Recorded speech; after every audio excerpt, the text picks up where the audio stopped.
আগরতলা পুর নিগম এলাকার ব্যস্ততম সড়কগুলোতে যানজট এড়াতে ট্রাফিক পুলিশ, পরিবহন দপ্তর ও পুর নিগমের যৌথভাবে কাজ করা প্রয়োজন।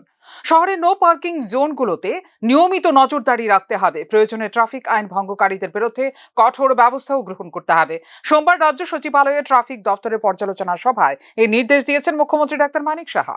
আগরতলা শহরে যানজট এড়াতে পার্কিং জোনের সংখ্যা আরও বৃদ্ধি করার প্রয়োজন রয়েছে। নতুন পার্কিং জোনের জন্য স্থান চিহ্নিত করে দ্রুত কাজ শুরু করতে ট্রাফিক পুলিশ সুপারকে নির্দেশ দেন মুখ্যমন্ত্রী। ট্রাফিক ব্যবস্থায় অত্যাধুনিক প্রযুক্তির ব্যবহার করা হচ্ছে।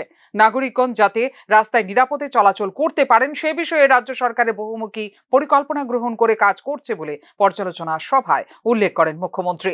আগরতলা শহর এলাকায় ব্যস্ততম সড়কগুলোর পাশে যে সমস্ত ভেন্ডার ব্যবসা করছেন তাদের সেখান থেকে সরিয়ে পৌর নিগম নির্ধারিত স্থানে বসানোর উদ্যোগ নিতে হবে। পাশাপাশি ওই সমস্ত এলাকায় নিয়মিত নজরদারি চালাতে হবে বলে নির্দেশ দিয়েছেন মুখ্যমন্ত্রী ডাক্তার মানিক সাহা। আগরতলা শহরের ব্যস্ততম সড়কে ব্যাটারি চালিত রিক্সা চলাচল নিয়ন্ত্রণে ট্রাফিক ইউনিট, পুর নিগমের যৌথভাবে কাজ করা প্রয়োজন। শহর এলাকায় যে সমস্ত ফ্ল্যাট বা মাল্টি স্টোরেড বিল্ডিং নির্মাণ করা হচ্ছে সেখানে পার্কিং প্ল্যান যথাযথভাবে মানা হচ্ছে কিনা তা নিয়মিত তদারকি করার নির্দেশ দিয়েছেন মুখ্যমন্ত্রী।